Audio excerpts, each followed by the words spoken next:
ஜூலை மாதம் 15ஆம் தேதி புதன்கிழமை இன்றைய நாள். ஜனாதிபதி அனுரகுமார திசாநாயக்க பிரான்சுக்கு போக இருந்ததாகவும் அவருடைய பிரான்ஸ் விசா நிராகரிக்கப்பட்டதாகவும் ஒரு செய்தி சிங்கள சமூக ஊடகங்களில் உலாவிக் கொண்டிருந்தது.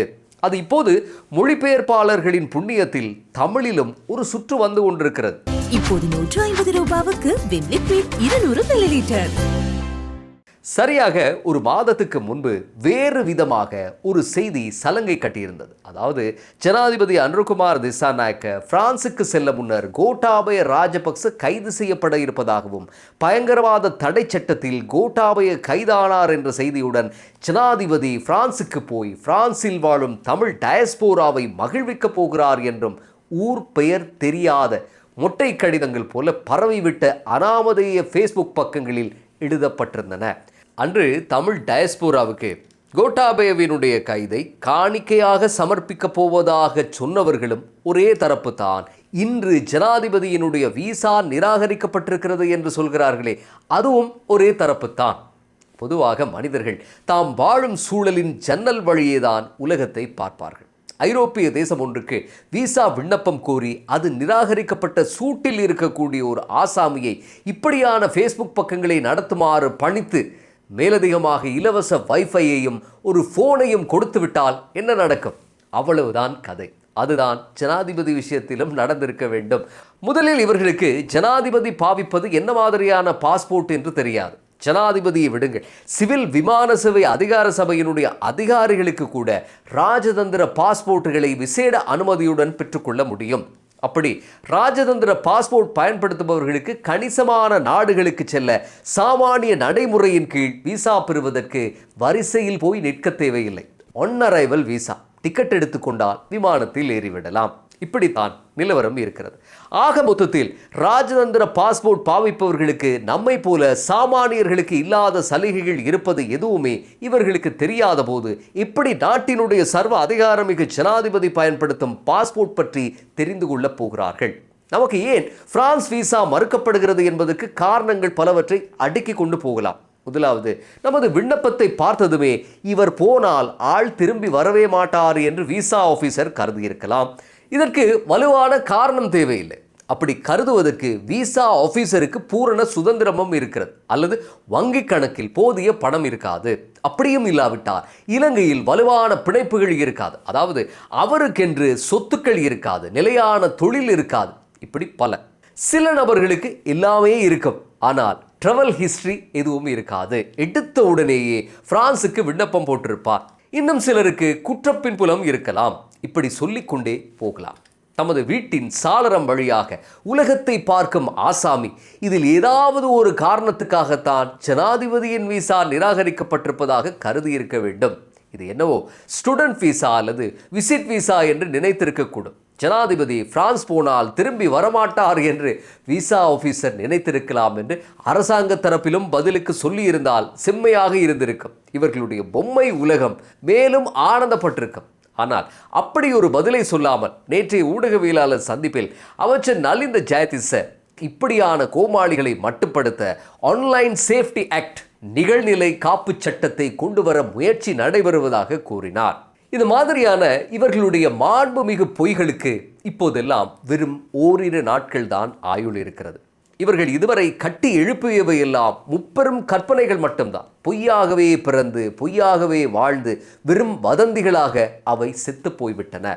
பிரான்சுக்கு முறையான ஸ்பான்சர் இருந்தால் எந்த ஒரு அரசியல் கட்சி தலைவருக்கும் போக முடியமாக இருக்கும்போது பெரும் அதிகாரம் படைத்த ஜனாதிபதிக்கு முடியாதா என்று கூட தெரியாத ஜென்மங்கள். சாதாரண ஜேவிபி தலைவராக இருந்தபோதே 2024ஆம் ஆண்டு ஜனாதிபதி தேர்தலுக்கு ஆதரவு பெறும் நோக்கில் கனடா, அமெரிக்கா, பிரான்ஸ், பிரிட்டன் என்றெல்லாம் சுற்றுப்பயணம் செய்த அனுரகுமார திசாநாயக்கவுக்கு இன்று ஜனாதிபதி அந்தஸ்தும் கிடைத்த பிறகு விசா நிராகரிக்கப்படுகிறது என்று பிரசாரம் செய்தால் அது எடுபடுமா என்று ஒரு கணம் சிந்தித்து பார்த்திருக்க வேண்டும். ஆனால் இது எதுவுமே தெரியாத ஒரு வங்குரோத்து கூட்டம் இன்றைய எதிர்க்கட்சி அரசியல் செய்யும் ஆசாமிகளின் அடிப்பொடிகளாக இருக்கிறார்கள். ஜனாதிபதி செல்வதாக இருந்த பயணம் தடைப்பட்டதனுடைய பின்னணி காரணம் வலுவான ஒன்றாக இருக்கலாம். அதை எல்லோரும் அறிந்து கொள்ள வேண்டிய அவசியமும் இல்லை. உள்நாட்டு அரசியல் நிலவரம், ஜனாதிபதி செல்லும் நாட்டின் அரசியல் நிலவரம், இரண்டு நாடுகளினுடைய தலைவர்களுக்கும் சந்திப்பதற்கு உகந்த ஒரு சூழல், அனைத்துக்கும் மேலாக இரண்டு தலைவர்களினதும் பாதுகாப்பு, முடிவு எட்டப்பட வேண்டிய வர்த்தக உடன்படிக்கைகள் என்று ஏகப்பட்ட விடயங்கள் ஒவ்வொரு பயணத்திலும் செல்வாக்கு செலுத்துகின்றன. நாம் இண்டிகோவிலோ ஏர் இந்தியாவிலோ சென்னைக்கு போய் அங்கிருந்து ஒரு ரயிலில் ஏறி பீச் ஸ்டேஷனில் இறங்கி மண்ணடியில் தங்கிவிட்டு வருவது போல ஒரு ஜனாதிபதியால் பயணம் செய்ய முடியாது என்பதையும் வதந்தி ஃபேக்டரிகள் புரிந்து கொள்ள வேண்டும். ஒரு பொய்யை திரும்ப திரும்ப சொன்னால் அது உண்மையாகிவிடும் என்றார் ஹிட்லரின் வழக்கரமாக இருந்த கோயபல்ஸ். ஆனால் இவர்கள் சொல்லும் பொய்கள் எல்லாம் இவர்களே வெட்கப்படும் அளவுக்கு இவர்களை கடித்து வைத்ததே வரலாறு. ஒன்றல்ல இரண்டல்ல, ஒரு வரிசையே ஞாபகப்படுத்தலாம். அதாவது இந்த காசிப் மீடியாக்களும் அவர்களுக்கு மறைகரமாக இருக்கக்கூடிய அரசியல்வாதிகளும் சேர்ந்து அவிழ்த்துவிட்ட புழுகு மூட்டைகள் அவை. பிரதமர் ஹரிணியின் பதவி பறிக்கப்பட போகிறது என்பதுதான் 2024ஆம் ஆண்டில் இந்த அரசு அமைந்ததும் அடித்துவிடப்பட்ட மகா பொய்.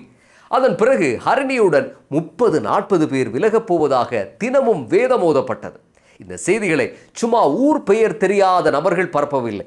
பெயர் போன ஊடகங்களும் ஊடகவியலாளர்களும் கூட அப்போது பகிர்ந்திருந்தார்கள். ஆனால் ஹரிணி இன்னமும் பதவியில் இருக்கிறார். வதந்திகள் தான் எங்கே என்று தெரியாமல் காலத்தோடு அழிந்து போய்விட்டன. இப்படித்தான் இந்த அரசு அமெரிக்காவுடன் சரியான முறையில் பேசவில்லை. ட்ரம்ப் வரி விதித்துக் கொண்டிருக்கிறார், ஆங்கிலம் தெரிந்த யாரும் இல்லையா என்று கேட்டார்கள். ட்ரம்ப் வரி விதித்தது எமக்கு மட்டுமல்ல, ஒட்டுமொத்த உலகத்துக்கும். அதில் நாமும் பலிக்கடாவாக ஆனோம். ட்ரம்ப் என்ற பெரும் கிறுக்கு ராஜாவுடன் ஒவ்வொரு நாடும் திணறிக் கொண்டிருக்கும் போது அதையும் அழகாக சமாளித்து 44% என்று இருந்த தீர்வை வரியை 20% அரசு. அதானியின் காற்றாலை திட்டத்தை வாரி சுருட்டி கொண்டு போக வைத்த போது இது ஒரு மோசமான வேலை, இந்தியா பகைத்துக் கொள்ளப் போகிறது என்று அலறினார்கள். இந்தியா இவர்களோடு இல்லை, இவர்கள் முழுக்க சீனா சார்பானவர்கள், இந்தியா ஒரு நாளும் இவர்களை விட்டு வைக்காது என்றெல்லாம் சொல்லப்பட்டது. ஆனால் இன்று இந்தியாவுடன் எந்த பிக்கல் பிடுங்கலுமின்றி வர்த்தகம் நடந்து கொண்டிருக்கிறது.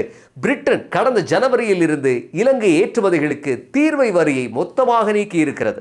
இப்படி எல்லாம் நடந்து கொண்டிருக்க தித்வா புயல் வந்தபோது டொப்ளர் இல்லை, புயல் வருவதை கண்டுபிடிக்க பைனோகுலர் இல்லை என்றெல்லாம் அடித்து விட்டார்கள்.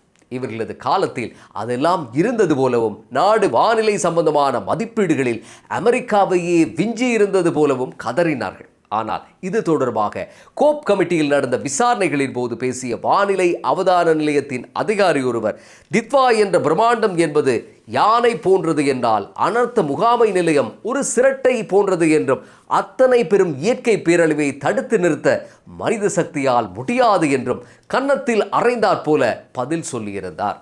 ஈரான் அமெரிக்கா யுத்தம் ஆரம்பமான போதும் இந்த வதந்தி தொழிற்சாலைகள் தம் உற்பத்தியை நிறுத்தவே இல்லை. ஈரானின் கப்பல் ஒன்று இலங்கைக்கு 18 கடல் மைல் தூரத்தில் தாக்கி அழிக்கப்பட்டு 100 பேர் அளவில் கொல்லப்பட்ட போது அதை வைத்து ஈரான் தூதுவரை உசுப்பேற்றினார்கள். ஈரான் கப்பல் இலங்கை எல்லைக்குள் இருப்பதை அறிந்தும் உதவவில்லை என்று பகிரங்கமாக சொன்னார்கள். இதேவேளை மற்றொரு ஈரான் கடற்படை கப்பல் கடலில் தத்தளித்த போது குழந்தைகளுடன் கப்பல் ஒன்று மூழ்கப் போவதாக அழுது தீர்த்தார்கள். ஆனால் அந்த கப்பல் காப்பாற்றப்பட்டது. அதில் ஒரு குழந்தை கூட இருக்கவில்லை. ஆக உண்மையில் மூழ்கி போனது கப்பல் அல்ல, இந்த வதந்தி ஃபேக்டரிகள் தான். பூமியில் உள்ள பொய்கள் எல்லாம் அட புடவை கட்டி பொய்யானது என்று மறைந்த கவிஞர் நா. முத்துக்குமாரினுடைய ஒரு பாடல் வரி இருக்கிறது. நா. முத்துக்குமார் இன்று உயிரோடு இருந்திருந்தால் பூமியில் உள்ள பொய்கள் எல்லாம் இலங்கை வங்குரோத்து எதிர்க்கட்சிகளானது என்று எழுதியிருப்பார். பாருங்கள், இன்று இப்படியெல்லாம் தம் ப்ராக்சிகளை பயன்படுத்தி வதந்திகளை பரப்பி திரிந்தவர்கள் 4-8 பிளவுபட்டிருக்கிறார்கள். ஒரு பக்கம் பாட்காஸ்ட் ஜனாதிபதி சம்பிக்க ரணவக்க, GL பீரிஸ் என்று ஒரு கும்பல். மறுபக்கம் இலங்கை சிறைகளில் தமக்கு பெரும்பான்மை இருப்பதாக கூறிக்கொள்ளக்கூடிய ஜான்சன் பெர்னாண்டோ நாமல் ராஜபக்ச தரப்பு. இன்னொரு பக்கம் மிக பலவீனமான நிலையில் எதிர்க்கட்சி தலைவர் சஜித் பிரேமதாசவும் அவர் தரப்பும். இவர்கள் எல்லாம் 2029ஆம் ஆண்டின் ஜனாதிபதி தேர்தலுக்காக இப்போதே கோட்டை கொத்தளங்களை கட்டி கொண்டிருக்கிறார்கள். சஜித் பிரேமதாச ரணிலுடன் கூட்டு சேர பார்க்கிறார். ரணிலு அத்தனை பேருடனும் பேசிக் கொண்டிருக்கிறார். சஜித்துடன் இத்தனை நாட்களாக சேர்ந்து கொண்டிருந்த தமிழ் முஸ்லிம் கட்சிகள் மெதுவாக கலந்து கொள்ள ஆரம்பித்திருக்கின்றன. உண்மையில் இந்த அரசுக்கும் எந்தவித கொள்கையோ கோட்பாடோ இல்லாமல் இருந்திருந்தார். அதாவது மஹிந்த ராஜபக்சவினுடைய சலூன் கதவுகள் போல ஜனாதிபதி மாளிகை இருந்தால் சஜித்துடன் கூட்டணியில் இருக்கக்கூடிய அத்தனை சிறுபான்மை கட்சிகளும் எப்போதோ ஓடி வந்து பந்தியில் முதல் வரிசையில் உட்கார்ந்திருப்பார்கள். ஆனால் அப்படி ஒன்று இல்லாததால் தான் அவர்கள் இத்தனை நாட்களாக தனியே புழுங்கிக் கொண்டிருந்தார்கள். தமது கூட்டணி தலைவரை வைத்துக்கொண்டு இந்த அரசியல் பயணம் சாத்தியம் இல்லை என்று அவர்களுக்கு புரிய தொடங்கி இருக்கிறது. சஜித் பிரேமதாசவை பாருங்கள். அவருக்கு எல்னினோ தெரியும், லானினோ தெரியும், டொப்ளர் தெரியும், டெங்கு நுணம்பு பற்றி தெரியும், கொரோனாவுக்கு குடிக்கக்கூடிய மருந்துகள் பற்றி தெரியும், சப்மரீன் வகைகள் தெரியும், நாட்டில் உள்ள சிறைச்சாலைகளினுடைய வகைகள் அகர வரிசைப்படி தெரியும், குர்நாகலில் இருக்கக்கூடிய சிற்றூர்களை வரிசையாக சொல்ல தெரியும். ஆனால் அவரது கட்சியில் இருக்கும் போதைப் பொருள் பாவிக்கும் ஆசாமிகளை பற்றி தெரியாது. ஹரக்கட்டாவிடம் லஞ்சம் வாங்கிய சரித் அபேசிங்க பற்றி தெரியாது. மொத்தத்தில் ஷேக்ஸ்பியருக்கே ஆங்கிலம் கற்பிக்கும் சஜித் பிரேமதாசவுக்கு தனது அடுத்த அறையில் இருக்கும் கட்சி உறுப்பினர் பற்றி தெரியாது. இப்படி ஒரு நிலைமையில் இப்படி சஜித்துடன் பயணிப்பது, அப்படியே பயணித்தால் எப்படி வெற்றி பெறுவது என்றுதான் இன்று தமிழ் முஸ்லிம் சிறுபான்மை கட்சிகள் நினைத்திருக்க கூடும். இதனால்தான் அவர்கள் கூட்டணி அமைத்திருக்கவும் கூடும்.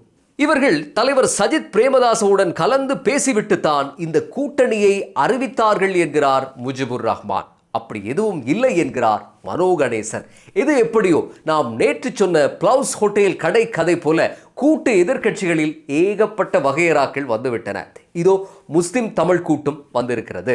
இந்த முஸ்லிம் தமிழ் கூட்டணியிடம் உங்களின் தலைவர் யார் என்று கேட்டால் என்ன நடக்கும்? விஷயம் அத்தோடு முடிந்துவிடும். அதற்கெல்லாம் பதில் சொல்ல முடியாது என்று சுமந்திரன் கோபித்துக் கொள்ளவும் கூடும். இனி வீரவன்ச கம்மன்பில தரப்பு தான் மற்றொரு கூட்டணியை அமைக்க வேண்டும். கூட்டணி பல்கை பெருகட்டும், மேலும் மேலும் கூட்டணிகள் உருவாகட்டும் என்று வாழ்த்தி வைப்போம். அப்படி கூட்டணி உருவாகும் போது நிறைய ஆசாமிகள் கூடுவார்கள். அவர்களிடம் ஏகப்பட்ட கற்பனை கதைகள் இருக்கும். அப்படி அமையும் பட்சத்தில் ஜனாதிபதியினுடைய விசா கதைகள் போல மக்கள் சிரித்து மகிழும் நல்ல பொழுதுபோக்கு கதைகளை தந்து அம்புலி மாமா பாலமித்ரா இல்லாத குறையையும் நிறைவேற்ற வேண்டும் என்று வேண்டிக் கொள்வோம். அது நடக்கட்டும். மீண்டும் அடுத்த பதிவில் சந்திப்போம்.